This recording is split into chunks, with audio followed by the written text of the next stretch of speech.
de habernos concedido este espacio gratis, una contribución de la Iglesia Católica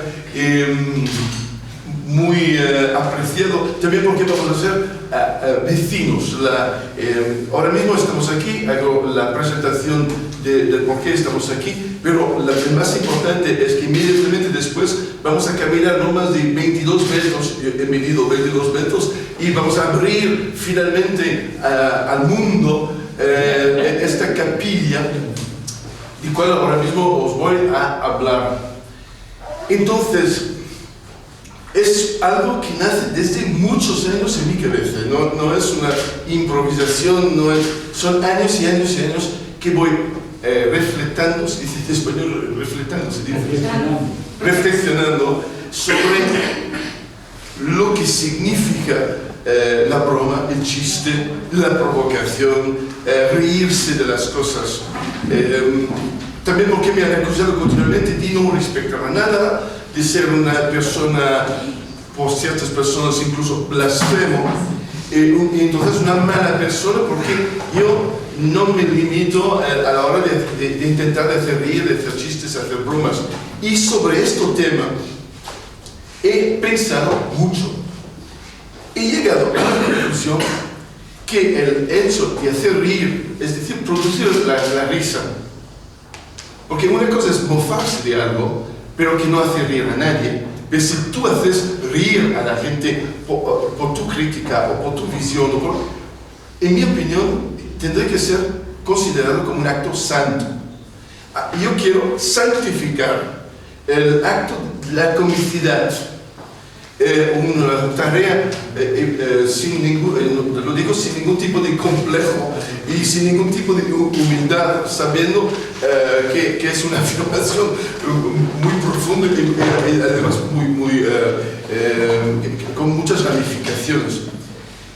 Pero en esta idea, entonces, que se asocia también a la libertad de expresión, pero no es solo libertad de expresión, el hecho que reírse de las cosas y poder inducir la risa en otra persona, que esta cosa tendría que ser puesto como uno de los grandes valores de la humanidad, cuando, al contrario, en nuestra sociedad viene visto como ocio, divertimiento, pasatiempo, una cosa no muy importante. Al lado de las cosas serias hay las cosas divertidas. Pero yo quiero romper esto. Quiero romper esto también porque he viajado mucho en mi vida, he tenido la suerte de encontrar otras civilizaciones y me he dado cuenta que en otros lugares del mundo la risa puede y llega incluso hasta a ser considerado como acto divino. No voy a entrar en detalles étnicas que a mí me interesan mucho, pero no es el lugar, pero en muchas poblaciones indígenas de las Américas, del norte del sur, hay una figura, por ejemplo, Kashina o otras figuras que son hombres locos, hombres bufones, hombres divertidos y que son santos y que tienen derecho incluso a burlarse de los rituales. Yo fui a una ceremonia en Canadá donde en el momento más intenso del chamán haciendo todas sus imprecaciones a los dioses, llega un bufón, le da unas hostias al chamán, da saltos y hace cosas raras y la gente descojonándose de la risa. Y el chamán, sin ningún tipo de deseo de pedir de apagar, de pararlo. Al contrario, el chamán pensando que esto era un acto de una otra divinidad que tenía el derecho de burlarse porque es santo también. Entonces, esta idea de intentar de reivindicar el espacio de la provocación, de la risa y todo, como algo muy importante en nuestra sociedad, no viene desde la nada. Viene porque en estos últimos años he tenido un enfrentamiento a veces incluso violento con un cierto sector de la población, y no solo en España, en muchos países, que se consideran ofendidos y más que todo que consideran que su Dios es ofendido o su Dios es ofendido por lo que yo he podido hacer. Y sin ir más lejos, en España, en una fecha que nunca me voy a olvidar, el 1 de marzo de 2006, cuando alguien o algunos han intentado de matarme, en pocas palabras, poniendo una bomba al Teatro Alfil, 1 kilo de explosivo al lado de mi camerino, y todo esto en nombre de defender su Dios. Y entonces, animado por esto enfrentamiento intelectual, porque olvidamos a los locos, y yo nunca me he venido a pensar que todo el monoteísmo representa el fanatismo. Hay un pequeño grupo, a lo mejor sí, pero la gran mayoría no. Pero hasta la gran mayoría de la gente que se consideran monoteístas se ven ofendidos para alguien que se va a burlar o reírse de sus cosas.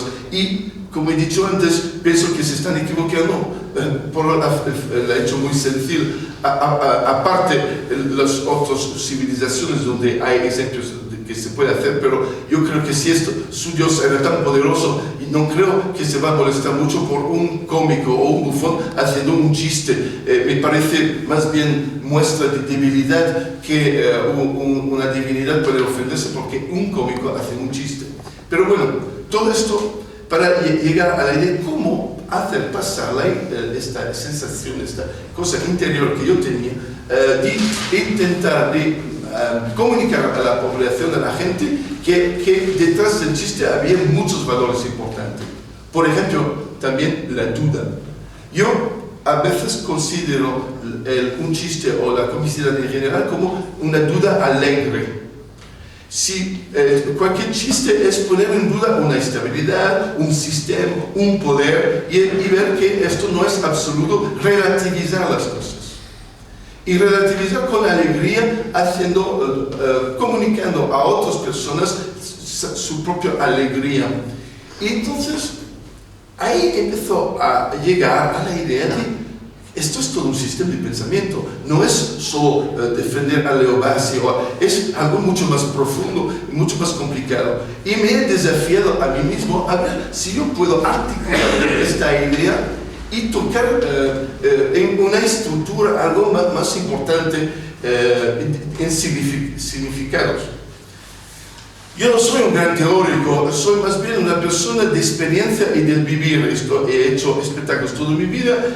Mi padre, mi abuelo, mi bisabuelo, son 170 años que los Bassis hacen reír a la gente. Y también un placer de pensar que la única cosa que mi familia ha hecho de útil en 170 años es hacer reír a la gente. Es la única cosa tangible que han hecho. Y han crecido hijos, han pagado funerales con el dinero hecho de la taquilla, del hecho que hacía reír a la gente y nada más. Nada útil. Son 170 años que no han hecho nada más útil que hacer reír a la gente, que para mí es muy útil. Entonces, yo empezó después a interesarme mucho a la teología cristiana. ¿Por qué cristiano? Porque mucha gente dice, usted se mofa siempre de los cristianos, pero no se atreve a mofarse de los musulmanes. La respuesta a todo esto es muy fácil. Yo fui educado en un colegio católica y no en un colegio musulmán. Mi civilización, mi cultura es cristiana, yo no sé nada del mundo musulmán. De vez en cuando he ido ahí, he visto que ellos sí que tienen sentido de humor también diferente del nuestro, que hay cosas que no se pueden, pero no es mi mundo y no me veo atitrado de criticar algo que no conozco, y porque no vengo de ahí. Pero en vez del mundo católico sí que lo conozco y he crecido al lado y entonces empezó a pensar, ok, Leo, tú vas criticando el mundo cristiano y los católicos en particular, porque también en Italia la presencia católica es la religión, el centro de la religión católica es Italia. ¿Qué sabes de esta religión?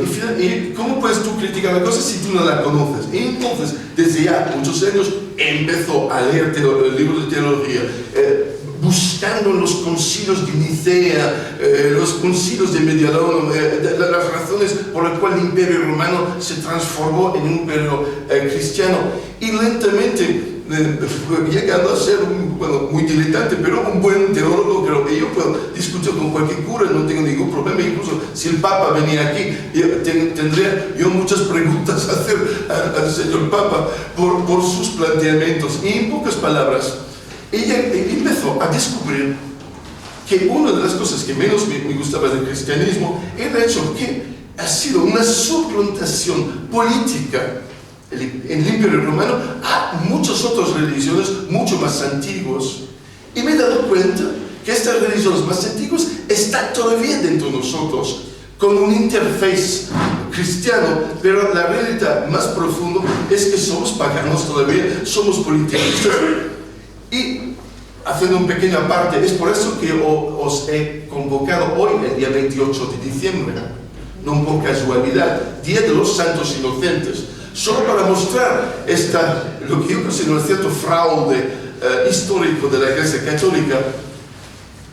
Hoy se celebra, si se puede decir, dos cosas un poco contradictorias. Uno, el masacre de los primogénitos de Israel, y con el rey Herodes intentando matar a Jesús, el rey de los reyes, antes que crece. Entonces mata a muchos bebés primogénitos, y estos son los santos inocentes. Mañana es el Día de los Santos Inocentes, que es la fiesta que corta. La fiesta es hoy. La fiesta es mañana, la fiesta de los Santos Inocentes. Sí, perdona, sí, has hecho bien, una confusión. La inauguración oficial es mañana, eso es la rueda de prensa que los estoy. Es mañana, pero la inauguración oficial es mañana, la fiesta es mañana. Te has hecho bien de decirlo.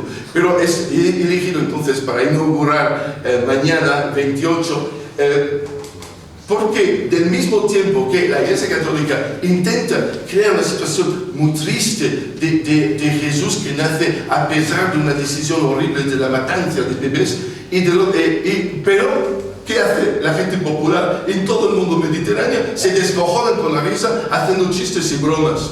Y más loco, mejor es, más pesado la broma, mejor son las inocentadas. ¿Y por qué?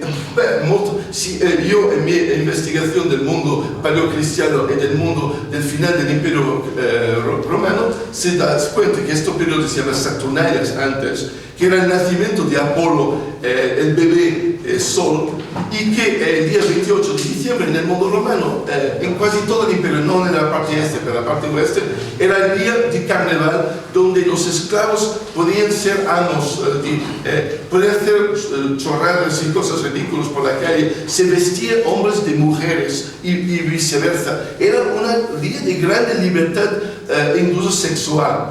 Y entonces, esta tradición, a pesar de 2000 años de cristianismo, se queda todavía, y los chicos van encolando a la espalda de unos títeres de papeles o cosas así, que cosas que se hacían hace 2000 años y seguramente hace 5000 años, porque el Imperio Romano es una continuación de una enorme tradición. Y entonces, como ejemplo, la Iglesia Católica parece no le gusta que la gente se divierte o se ríe o hacen cosas, y además muchos textos que hablan que es muy malo de reír porque es el demonio que está dentro de nosotros que sale, y pega encima a una fiesta súper popular, súper alegre, muy divertido, una cosa horrible, que somos culpables de una manera u otra de la muerte de todos estos bebés. Yo ahora mismo tengo un hijo de 7 meses, apenas ha nacido, y entonces yo, en mi amor que tengo por estos bebés, me imagino si alguien viene y me mata al bebé, eso es la cosa peor a lo mejor que puede pasar a una persona. Entonces, el cristianismo coge la cosa peor que puede pasar y lo pone encima a una fiesta alegre. Un mecanismo que mi alma de bufón me revela un poco. Entonces, todo esto para decir que yo intentaba por atrás y ver cómo funcionaba la Iglesia Católica, visto que yo he vivido casi, no exclusivamente, pero mayormente en países católicos. Y después fui a ver las iglesias también, revisitar las catedrales, no solo en España, en Italia, en Alemania y todo, y estos lugares que son obras de arte, evidentemente, obras de arte hechas para inspirar a las personas algo trascendental que te lleva al Dios. Y empiezo a pensar que de un lado la doctrina de la Iglesia Católica básicamente es bastante sencilla y un poco limitada, porque si tú dices qué significa ser cristiano o católico, te van a decir hay que amar a su vecino, pero esto todos lo van a decir, cualquier religión es que hay que amar al otro, eso no es una invención de los cristianos, y hay que amar a Dios o al Padre. Esto ya es superstición, cosa, entonces hay que crear un ambiente en cual uno ama a Dios. Y los artistas durante siglos han trabajado, grandes artistas, han trabajado para buscar el punto, para crear emoción y trascender a las personas a las cosas más altas. Y yo he pensado, ¿y si yo utilizaba el mismo sistema para llevar a la gente a mi Dios, que sería el Dios del divertimento, alegre, simpático y tal? Y además, ¿qué Dios me gustaría tener si habría que hacer una invitación? El Dios monoteísta, que es súper machista, súper duro, agresivo. Si se lee el Viejo Testamento, es un Dios, la verdad, que da miedo, que no tiene ningún problema de tirar bombas atómicas sobre pueblos enteros, muy injusto con la historia del pueblo elegido. Bueno, y entonces yo quería todo lo contrario. Esto yo pensando y rodeado, y pues en mi bañera había un pato amarillo de plástico, no sé de dónde salió esto, estaba ahí. Y pensó, y como símbolo, el pato es todo lo contrario de Dios. Es pequeño, es totalmente inofensivo y no agresivo, que no he entendido oído a alguien matado de un pato de plástico, donde creo, a lo mejor uno lo podría tragar y morir estrangulado por eso, pero sería buscarse la muerte.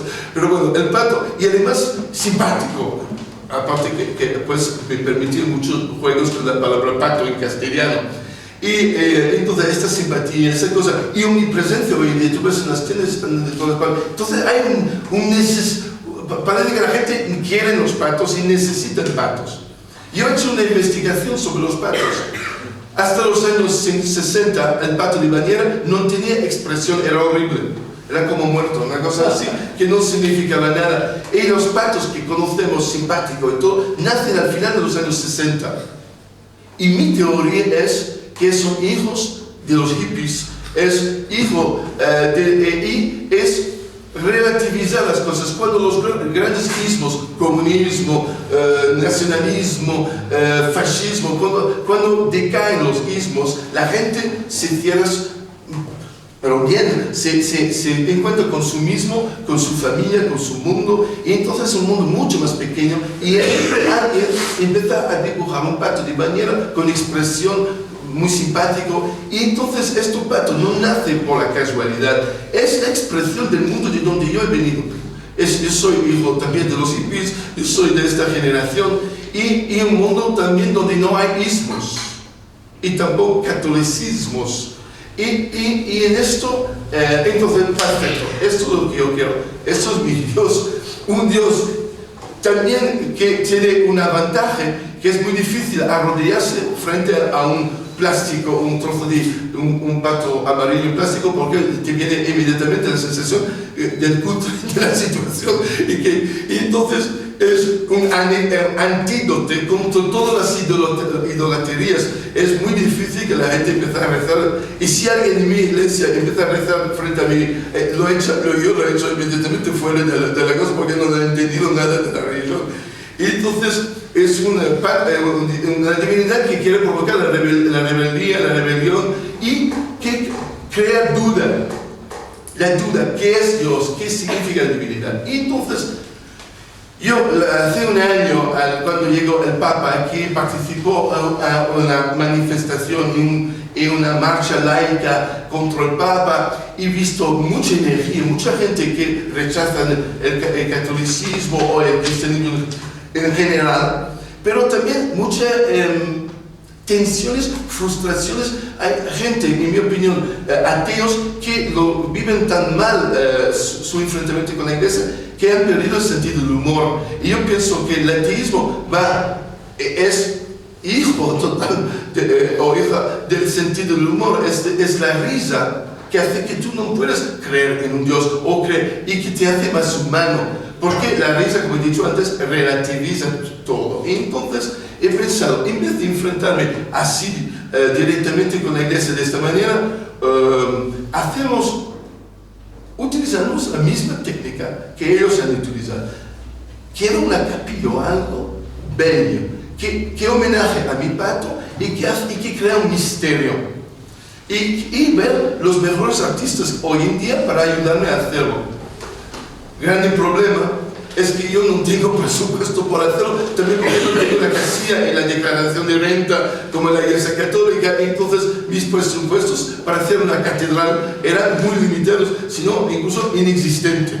Empezó a decir, pero este barrio de la Vaquesa, y ahora llegamos al barrio, tenía tanta energía, mucha gente, muchos artistas, muchos jóvenes, y por lástima, muchos sin trabajo, muchas personas buscando una alternativa a vivir, muchos containers y cosas de la basura donde increíblemente se van tirando muebles y cosas increíbles. Entonces empezó a decir, esto sí, mi Dios va a nacer de la calle, mi Dios va a nacer de la crisis económica, mi Dios va a nacer de los containers de la basura, y como desafío a mí mismo y después un desafío a mis amigos artistas, ¿cómo podemos transformar esto con un presupuesto cero en algo bello que homenaje a la vida, a la esperanza, a la humanidad y que en el mismo momento provoque una sensación de trascender y que sacraliza, como he dicho desde el principio, la idea de reír? Pero bueno, yo no tengo dinero para comprar algo, entonces hay que alquilar un lugar. He encontrado un lugar que me parece que tenía las características, es muy pequeño, pero mi Dios es pequeño también, es un lugar súper humilde, pero mi Dios es súper humilde, entonces no es una catedral, todo lo contrario. Pero al fin me gustaba la idea de no tener dinero, me gustaba la idea de fabricar algo de la basura de la calle. Y al fin me parecía mucho más interesante que tener millones y millones y coger 50 kilos de oro y hacer un altar, como no sé, en algunas catedrales en España, cuando cientos de kilos de oro, y yo no puedo hacer a menos que pensar las divinidades mayas o indios que han tenido a fundirse para hacer el altar. Entonces, una muestra de no respeto total frente a otras religiones. Bueno, todo esto lo he intentado de plasmar en este lugar. El lugar fue alquilado al final de enero y empezamos a la mitad de febrero, por ahí, lentamente, pero creciendo. Entonces estamos hablando de un trabajo de 10 meses, ponemos. Y hay los nombres de las personas que de una manera u otra nos han ayudado, y las personas arriba de la lista son las personas que desde el principio nos han seguido en todo. Quiero hacer un agradecimiento a todos mis colaboradores que están en esta lista, que han sido magníficos y que se han dedicado, y la verdad con un presupuesto ridículo, para hacer esta cosa. Esta cosa muy importante es sin ánimo de lucro, es una asociación cultural, y con la idea, entonces lo vamos a ver, tener un espacio que llena de espiritualidad, pero una espiritualidad diferente del mundo cristiano, y que será un pequeño lugar de encuentro para fomentar el respeto de los valores de la Ilustración, para fomentar el amor fraterno y la humanidad, para educar a los niños en otros valores. Por ejemplo, ¿por qué no en el ateísmo? Y vamos a dar cursos de ateísmo a los niños.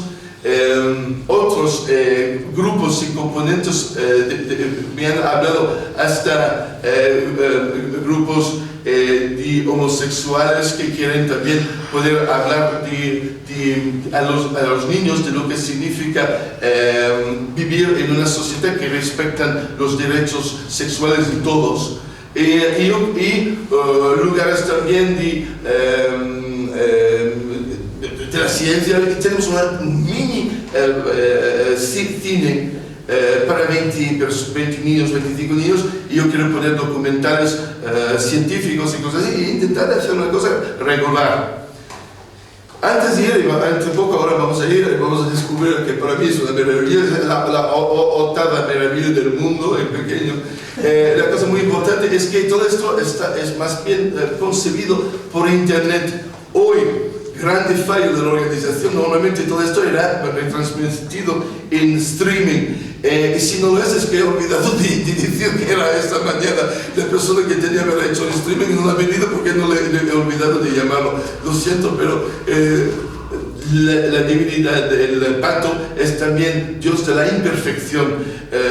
Al lado del Dios perfecto, a mí me gusta mucho más la imperfección.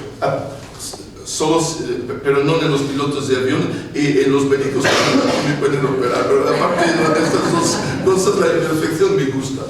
Y entonces, el lugar que vais a ver que es súper pequeño, pero es más que todo un pequeño estudio y donde vamos a difundir estas cosas. Se llama el Vaticano, Consulado General del Vaticano, el Consulado General. Por muchas razones. Uno, me ha siempre gustado los escudos de los consulados generales y del Liechtenstein o cosas raras, y el consulado general ya una especie de importancia al país que tiene su escudo.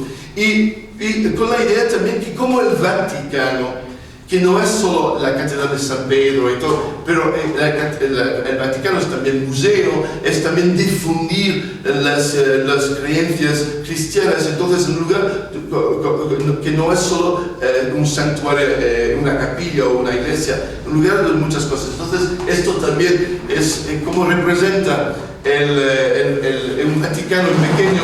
Entonces, es un lugar para educar, para inculcar valores humanistas, para mostrar que la risa es una cosa súper importante y que tiene el mismo valor, sino más valor que el mundo serio.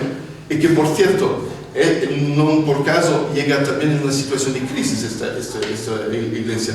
Yo fui hace 3 días a ver a Rodrigo Rato llegar a la Audiencia Nacional y el ambiente era de fiesta, era de divertimiento, pero en el mismo momento de un odio y de una agresividad por la gente que había perdido su dinero. Pero como había mucha gente con nariz roja, de payasos, había mucha gente vestido como bufones, y entonces este espíritu bufonesco, esta necesidad de reírnos de los poderosos, reírnos por su incapacidad de gestionar la sociedad, esto es en el aire. Entonces yo también creo que es un poco hijo de que tiene este espacio. Y por cierto, mucha gente que me han ayudado ahí son los mismos que están ahí en las asambleas y los mismos que están por ahí, por allá, luchando por la dignidad de la gente de la calle, de la gente normal, frente a las injusticias del poder. Quiero aprovechar también el hecho de mostrar que hemos incluso inventado un escudo de Lavapiés. Yo creo que Lavapiés es casi una república independiente, es una república heteróclita de muchos países diferentes. Hay muchas mezquitas aquí, hay muchos, no solo iglesias católicas, pero evangelistas.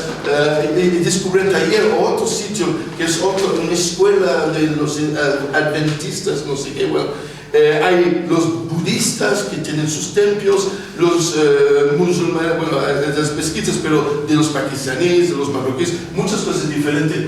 Y entonces, escudo, los pies, lavapiés, los pies, ubi, dubium, ibi, libertas. Muchos de los monumentos romanos oficiales tenían esto: donde hay duda, hay libertad. Es increíble esto. Es una frase de hace 2200 años sobre los monumentos romanos, y esto se ha ido olvidado y borrado por el cristianismo. Entonces, las dos columnas son evidentemente las faraonas del barrio, y el árbol, bueno, mucha gente en este barrio quiere ver más árboles, quiere más espacios públicos, quiere más jardines, y el árbol, pienso, es algo que mucha gente del pueblo, mira, lapsus freudiano, del barrio, entonces proponemos esto como Lavapiés escrito con palabras así, de la manera de los grafitis en la pared, la pequeña estrella anarquista también en su posición. Y yo creo que he dicho todo. Si hay algunas preguntas veloces de lo que he dicho ahora, y si no, Yo soy muy emocionado, ¿eh? Vamos a hacer el traslado, dar la vuelta y ir del otro lado. ¿Las cámaras necesitan tiempo o podéis seguirme o cómo es? No. Si hay una pregunta, podemos también seguir preguntas en el templo.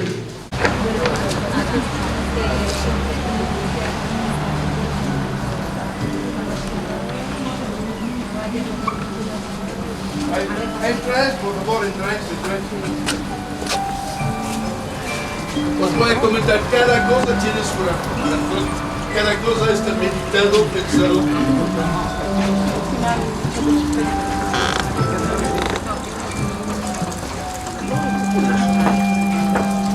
¿Se puede pasar atrás?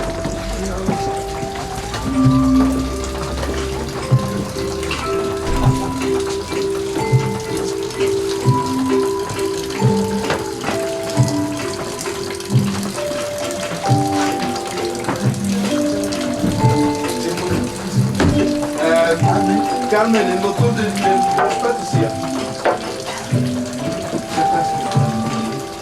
Entonces no podría faltar el hecho homo. Es la reproducción total del hecho homo. Esta es blasfemia. Esta es blasfemia. Los patrios han explicado a la mujer Tenemos también, evidentemente, el nacimiento del pato de la Capilla Sistina. La gente no ha visto bien la Capilla Sistina. Si uno mira bien, Dios regala un pato a la humanidad. Tenemos aquí otra cosa muy importante, es del Partido Comunista Ruso de 1930. Es marxismo-leninismo de los grandes desfiles desfilados del stalinismo, y había muchas cosas buenas del internacionalismo, pero el comunismo ha olvidado el pato, y por eso ha caído el comunismo, porque no tenían patos. Esto se ha llevado mañana por el barrio, es un paso evidentemente, y esto se quita y se pone después aquí en este ángulo, porque esto se transforma en el teatro más pequeño del mundo. Atrás tenemos también una pantalla y tenemos proyecciones. Una de las películas que quiero proyectar es Ágora de Amenábar, la vida de Hipatia. Creo que los niños tienen que ver mucho esta película. Aquí tenemos reliquias, porque evidentemente todos los santuarios tienen reliquias. La primera reliquia muy importante es Indignados de Stefan Hessel, el pequeño libro que empezó el mundo de los indignados. Yo creo que es un libro santo esto, un libro inspirador. Tenemos un hueso de dinosaurio. La gente dice, ¿qué coño hace un hueso de dinosaurio? Como el pato es un ave, y los aves son los descendientes directos de los dinosaurios, se puede imaginar que el Padre de Dios es un dinosaurio. Y además tiene es cierto, es hueso de dinosaurio. Tiene 98 millones de años, que lo transforma en el hueso más antiguo de todos los santuarios cristianos, musulmanes, lo que sea. Entonces, yo puedo desafiar a la Catedral de Santiago de Compostela, que no tienen un hueso tan viejo que el mío. Tenemos esto yo no puedo decir cómo todo, pero esto es un trozo de la Agora de Atenas. En los años 70, yo estuve en Atenas, he vivido ahí, y bueno, en condiciones muy rocambolescas, y pues me he caído y no puedo decir cómo era, un trozo. Entonces, frente a este trozo ha pasado Sócrates, Platón, a lo mejor ha rozado, y entonces esto para mí es súper importante, es la fuerza del espíritu griego, de donde nace el mundo occidental y de la democracia aquí. Y por último, este libro fue publicado en 1789. Es uno de los primeros textos anticlericales del mundo europeo, y es el Pantagruel de Rabelais, donde hablaba muy mal de los curas. Y entonces yo esto publicado en 1789, porque antes era muy difícil de publicarlo. Entonces he querido mostrar que hay una muy antigua tradición de anticlericalismo en nuestro mundo, y es algo que es muy radicado con el mundo europeo. Tenemos imitación, pero a mejoración de Don Bosco, el jardín de Eden. que no sé, hay un error de interpretación de la Biblia, es que en realidad los serpientes no querían que la gente comiera la fruta de la sabiduría, y son los patos que han sugerido al ser humano de comer de la fruta de la sabiduría, porque son los patos que han querido hacerlo más interesante e inteligente. Sobre las paredes hay muchos retratos, Maimónides, Laura Bassi. Son las personas que a mí me gustan y que han representado algo importante en nuestra sociedad. Laura Bassi, totalmente desconocida incluso en Italia, pero en el siglo XVIII, la única mujer, primera y única mujer a ser presidente de una universidad, la Universidad de Bolonia, científica, en 1728. Ella era presidente durante 7 años, un logro enorme para el mundo. Entonces, aquí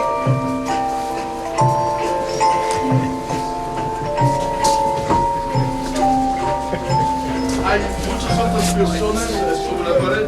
Voltaire, evidentemente, tiene una posición dominante. Charles Darwin, Yuri Gagarin, totalmente olvidado hoy en día, pero Yuri Gagarin, primero hombre en el espacio, era ateo. La primera conversación en el espacio era el Crusher, que llama a Gagarin en su nave espacial, y Crusher dice: Gagarin, Yuri, mira por la ventana y dime si tú ves a Dios. Yuri, señor secretario del Partido Comunista, no hay Dios. Y se oye una carcarada enorme de todos los científicos. Fue la primera conversación del espacio. Esto, la primera obra de arte de hacer la Venus di Sorno, tiene 64.000 años, es una divinidad, 64.000 años atrás. Esa reproducción en proporción la Dama de Elche. Cuando se dice que España es católica, bueno, la Dama de Elche era una divinidad que parece fallera de la comunidad valenciana, pero era una divinidad de la fecundidad, y entonces hay también una España que no es católica y que ha existido mucho antes del mundo español, del mundo católico español. En nuestros templos los ángeles tienen nariz roja.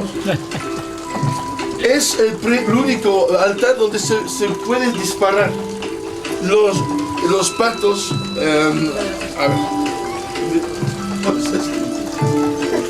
Y entonces, esto también guiño en nuestra religión está hecho. Se puede mofar, incluso pidemos a la gente de mofarse de nosotros, de reírse de nosotros, pidemos a la gente de no disparar con balas, pero tirar pelotas y cosas como los patos.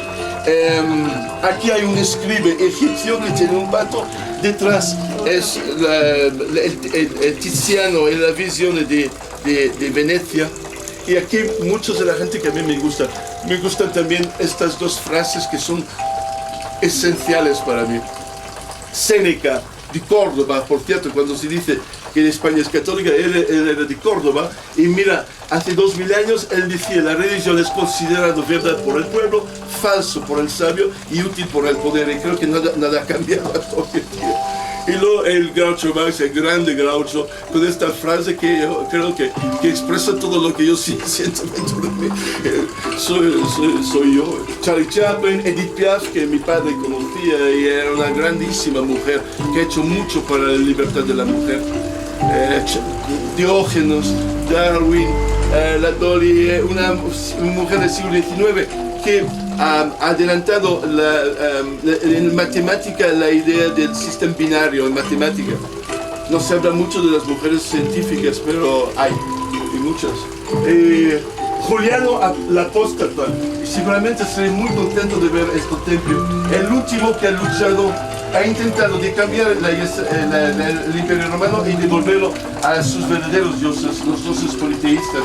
Y durante 6 años intentó de volver a la tradición romana y fue asesinado por los cristianos. Entonces empezamos ya mal en esto en el año 394. Hipatia el indio jefe Seattle, que ha escrito uno de los textos sobre la ecología más fantástico se puede imaginar. Bueno, esto es un traje antiguo de payasos con la fecha 1789 de la Revolución Francesa. Y esto para mí muy importante, visto que el Papa ha dicho que ya no se puede poner en los belenes los burros y los bueyes. He decidido dar asilo político a los burros y los bueyes. Y entonces y están ahí, seguro que no le van a tocar nada. Y los patos están ayudando y están protegiendo. Esto es muy importante, es budista, esto a lo mejor es la cosa, la única símbolo, no hay símbolos de religión aquí, no hay Cristo Virgen, no hay cruz, pero esto sí, es el Buda en su segunda parte de la vida, donde el primer Buda es asceta, pero después va aprofundando en el mundo y descubre la verdadera placer y felicidad más profundo y descubre los 5 niveles de risa. Y el último nivel de risa más importante, la carcajada. Y entonces, en todas las tiendas de los chinos, tú vas a ver esto en una posición porque significa la última sabiduría y la sabiduría de poder descojonarse y comer bien. Y en esto yo creo que soy no digo que soy budista de todo, pero de esto a mí me gusta, me encanta. Entonces, tiene su lugar. Por último, y después os voy a dejar aquí, alguien que me ha inspirado. Es Auguste Comte. Auguste Comte, filósofo francés del siglo XIX, que inventó la iglesia positivista. La iglesia positivista es una iglesia con los valores de la humanidad, una iglesia con los valores de la ilustración, una iglesia donde no había Dios, pero ha intentado hacer una cosa paralela a la iglesia. Entonces ha creado iglesias. Y los últimos que se quedan son en Brasil. Y en Brasil, la bandera del Brasil, la gente no lo sabe, es una bandera atea, es una bandera positivista. Las palabras orden y progreso hacen parte del lema positivista, que era amor, orden y progreso. Pero los generales brasileños del siglo XIX no les gustaba mucho la palabra amor sobre la bandera, entonces la han eliminado y han dejado solo orden y progreso. ¿Ves? Son estrellas, no es divina, no es Dios, es científica, es una bandera científica, es una bandera positivista. Y a Río de Janeiro, donde yo voy a actuar a menudo, hay una iglesia positivista muy parecida a esto. La estética, los retratos, que por cierto, todas las pinturas es una chica que se llama Lilith Parreda que la ha hecho, son todas pinturas originales o imitaciones de pintores, pero hecho de una persona sola. Ha sido trabajo de meses y meses y meses de esta persona pintando continuamente. Y los pequeños patos son un dibujo de Javi Encinas. Los modelos han sido hechos. He olvidado los jabones. Si alguien me puede buscar el jabón, tenemos jabones milagrosos. Es para limpiar los pecados. Y esto es donde vamos a oficiar bodas, porque aquí vamos a casar. La primera persona, el día 11 de enero, es una mujer con su perro. Esta mujer me ha dicho que los hombres han sido fatal para ella y que a ella le gustan mucho más los animales, en particular es una perra. Entonces vamos a empezar con unas bodas zoofílicas y lésbicas también. Entonces esto es solo el principio. Y los dos que se casan tienen a lavarse los pies en lavapiés, evidentemente. Entonces la ceremonia incluye una bajada de las escaleras y ir ahí para unir que los esposos. Se pueden casar más de 2 personas si quieren, si caben.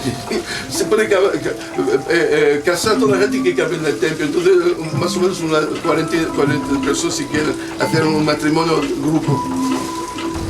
Y entonces ya está. Muchas gracias de haber escuchado.